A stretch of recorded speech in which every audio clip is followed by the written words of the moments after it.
6 నెలల క్రితం ఇజ్రాయెల్ ఏదో చెప్పిందని ఇదే సరైన సమయమని అమెరికా ఇరాన్పై దాడికి దిగింది. దానికి పర్యవసానాలు ఇప్పుడు అనుభవిస్తోంది. సైనికుల ప్రాణ నష్టం భారీగా లేదు కానీ ఆయుధాల ఖర్చు విషయంలో ఆ నష్టం లక్షల కోట్లలోనే ఉంది. అమెరికా ప్రతిష్టాత్మకంగా చెప్పుకునే రీపర్ డ్రోన్ల నష్టమే దాదాపుగా 12,000 కోట్లు కావడం ఇక్కడ గమనించాలి.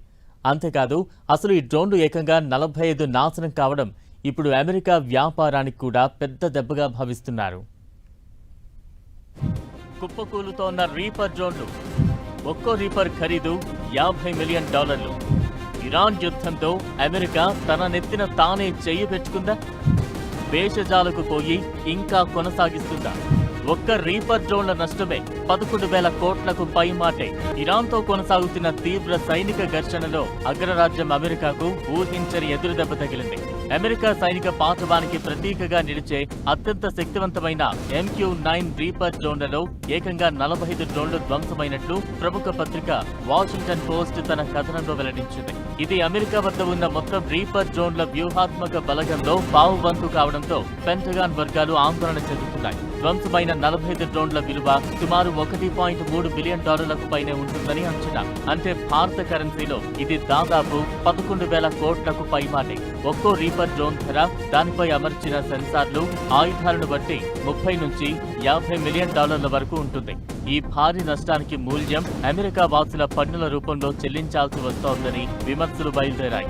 అగ్రరాజ్యం గర్వంగా చెప్పుకునే ఈ డ్రోన్లు ఇరాన్ ముందు ఎందుకు విఫలమవుతున్నాయనే దానిపై అధికారులు పలు కారణాలను విశ్లేషిస్తున్నారు. ప్రధానంగా ఈ డ్రోన్లు చాలా నెమ్మదిగా, తక్కువ ఎత్తులో ప్రయాణించడం వల్ల ఇరాన్ ఎయిర్ డిఫెన్స్ క్షిపణులకు ఇవి సులభమైన లక్ష్యాలుగా మారుతున్నాయి. కేవలం క్షిపణి దాడులే కాకుండా సాంకేతిక లోపాలు, కమ్యూనికేషన్ సిగ్నల్స్ కట్టవడం వల్ల కూడా కొన్ని డ్రోన్లు కూలిపోయినట్లు ఓ అధికారి తెలిపారు.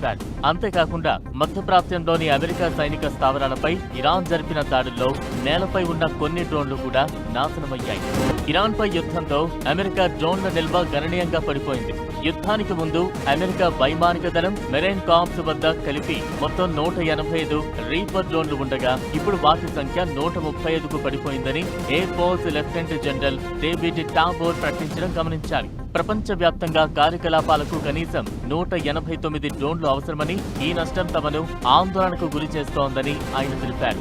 ఈ డ్రోన్లను తయారు చేసే జనరల్ ఆటోమిక్స్ సంస్థ 2025లోనే ఉత్పత్తిని నిలిపివేయడంతో కోల్పోయిన డ్రోన్లను భర్తీ చేయడం అమెరికాకు పెద్ద ఛాలెంజ్ గా మారింది. మరోవైపు ఈ రీపర్ డ్రోన్లు కూలుతున్న అంశం మన దేశానికి కూడా ఆందోళనకరంగా మారింది. ఎందుకంటే ఈ MQ-9 రీపర్ డ్రోన్లనే భారత్ కూడా కొనుగోలు చేస్తోంది. త్రివిధ దళాల కోసం 31 డ్రోన్లను కొనుగోలు చేసేందుకు భారత్ 2024లో ఒప్పందం చేసుకుంది. ఈ డ్రోన్ల డెలివరీలు 2029 నుంచి ప్రారంభం కానున్నాయి. అయితే ఇరాన్ యుద్ధ క్షేత్రంలో రీపర్ డ్రోన్ల పనితీరుపై వెలువడుతున్న నివేదికలు ఇప్పుడు అంతర్జాతీయ రక్షణ రంగ నిపుణుల్లో తీవ్ర చర్చకు దారితీశాయి. మరి ఈ కొనుగోలుపై భారత్ పునరాలోచన చేస్తుందో లేదో చూడాలి. మరోవైపు యుద్ధం ఇంకా కొనసాగే కొద్దీ ఈ తరహా నష్టం ఇంకా ఎక్కువవుతుందనే అంచనాతో అమెరికాలో పెద్ద ఎత్తున చర్చ ప్రారంభమైంది.